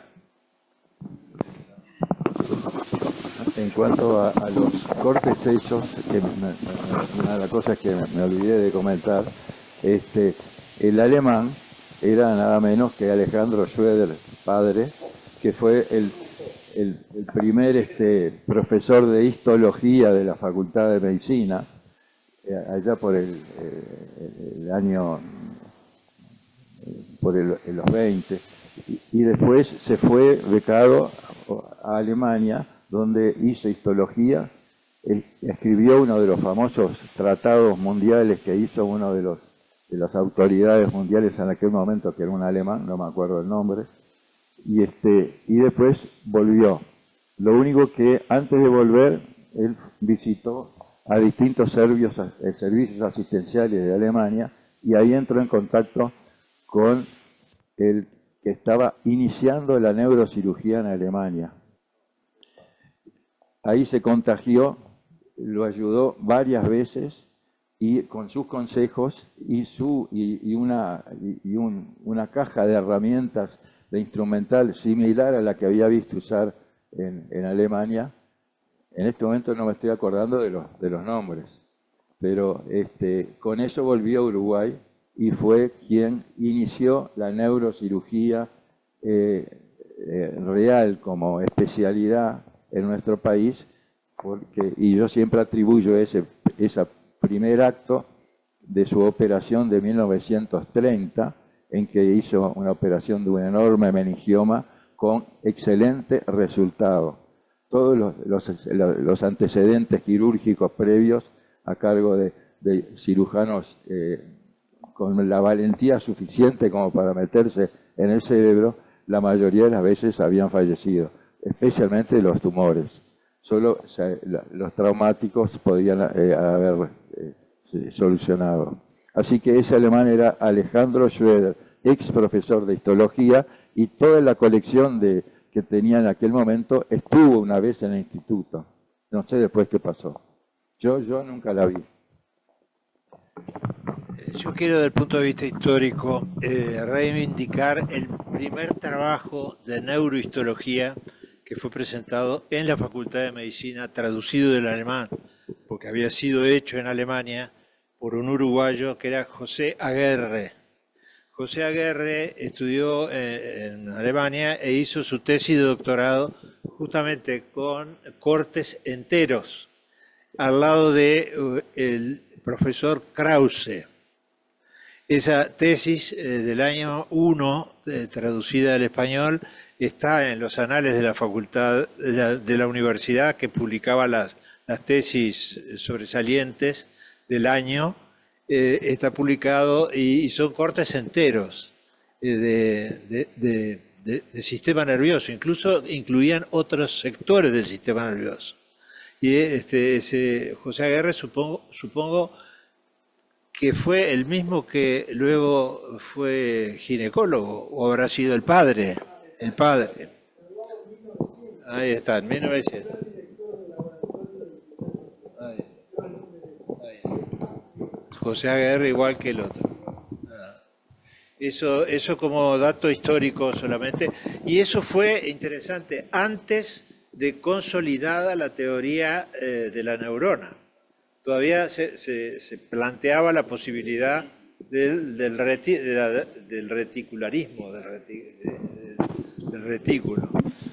Bueno, ¿alguna otra observación? Sí.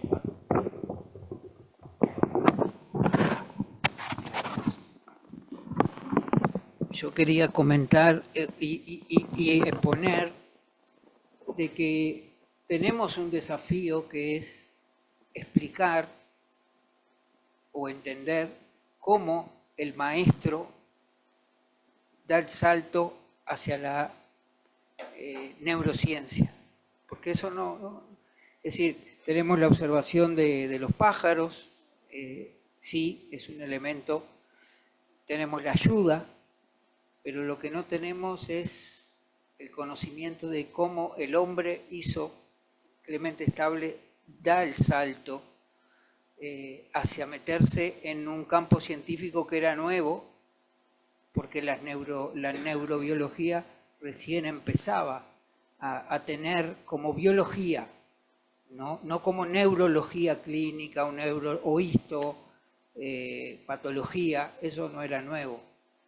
Pero la neurobiología o la biología de la neurona y sus células, y este hombre viniendo de un mundo tan ajeno a la biología, yo apenas ativo a pensar de que la teoría de la neurona influenció mucho en los filósofos y en los maestros que tenían que enseñar cómo era el pensamiento, cuál era la estructura tisular, y puede haber sido esa la vía por la cual él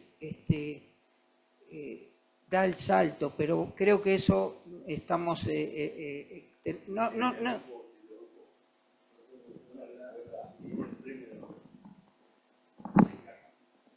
Claro, que Cajal fue su foco de atracción. Extremadamente popular.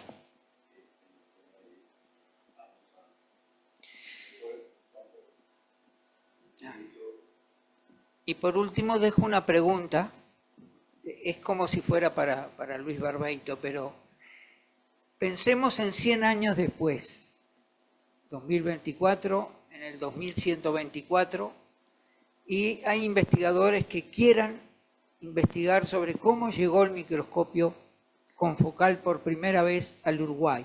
Es un elemento de historia de la ciencia importante, es decir, entonces la beneficencia es muy importante, ese hombre que hizo eso es muy importante, eso llama a un registro histórico, que tal vez lo tengan que hacer ustedes,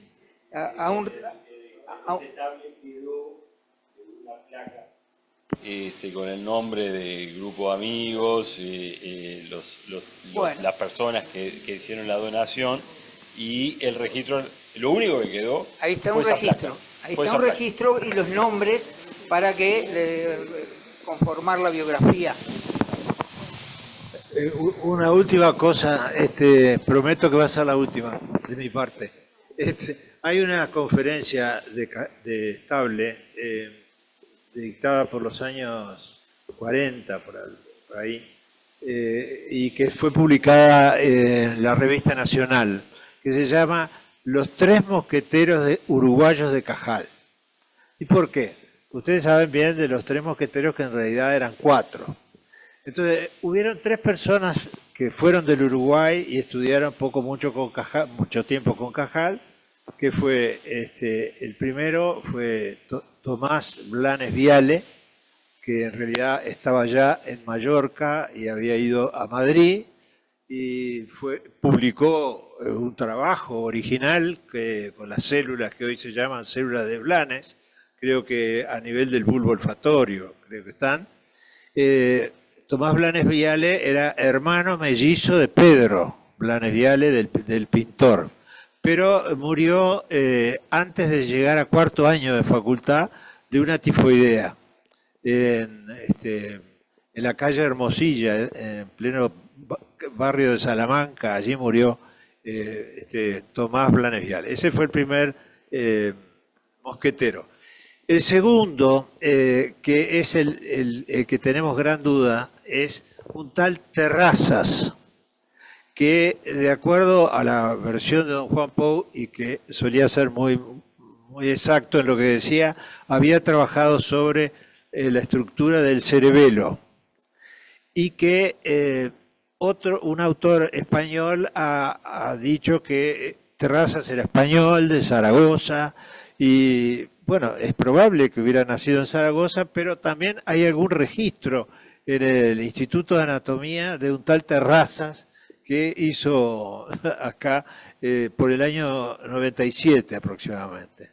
El tercero fue don Juan. Es muy interesante saber cómo llegó don Juan a Santiago Ramón y Cajal, porque en el año 900 Cajal fue a París a recibir un premio en la Gran Congreso Internacional, y allí conoció a un uruguayo que venía de hacer su carrera en Nápoles, y era Jacinto de León, según dice Eduardo, el primer neurólogo que hubo en el Uruguay. Jacinto de León conoció a Cajal, quedó tan fascinado por su...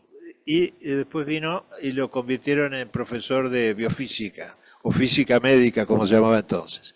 Entonces, don Juan, que era ayudante de histología, pasó a 3er año, conoció a De León, y De León le dijo, no, pero usted tiene que ir a ver a Cajal. Y le pagó el pasaje. Y en las vacaciones de verano, entre enero y abril, fue el tercer mosquetero. Y el cuarto mosquetero, obviamente, es Estable, ¿no? Que es el más conocido. No sabemos en realidad cuánto tiempo trabajó junto a Cajal por las circunstancias que relaté acerca de la jubilación, pero sí que tuvo una gran influencia, porque Estable tenía, como tuvo Cajal, esa capacidad de transmitir el entusiasmo, ¿no? Y de dar las pautas. Por ejemplo, a don Juan, ¿qué le dio Cajal? Le dijo, aprenda el alemán, usted tiene que saber alemán, aprenda dibujo, y no se achique por errar. Yo he errado muchas veces y eso no me ha traído ningún problema, y reconocer el error. Y después la misma atracción habremos tenido, directa o indirectamente, como tú decías, todos los uruguayos, por esa figura que hoy ha adquirido un carácter un poquito mítico, ¿no? Pero no está mal. Debería tener una estatua, debería tener un monumento, que no tiene.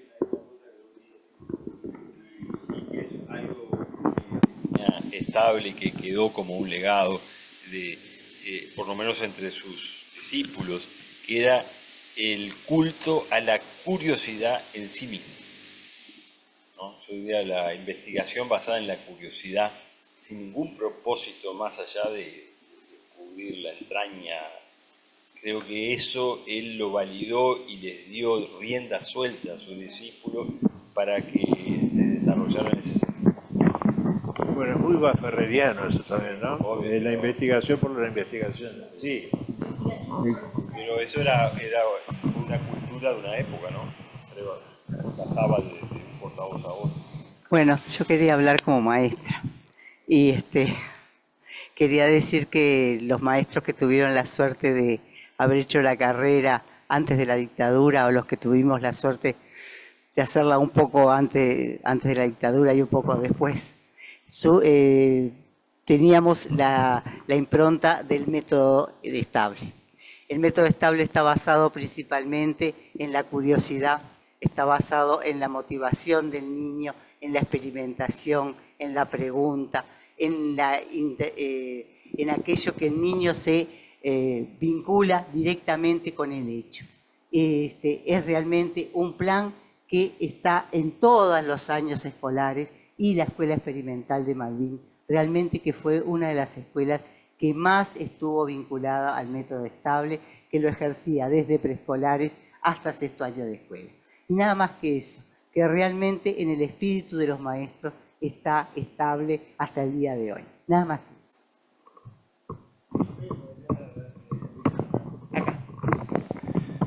No, les quería llamar la atención sobre dos cositas, sobre todo a vos, Luis, capaz que lo mencionaste de pasada.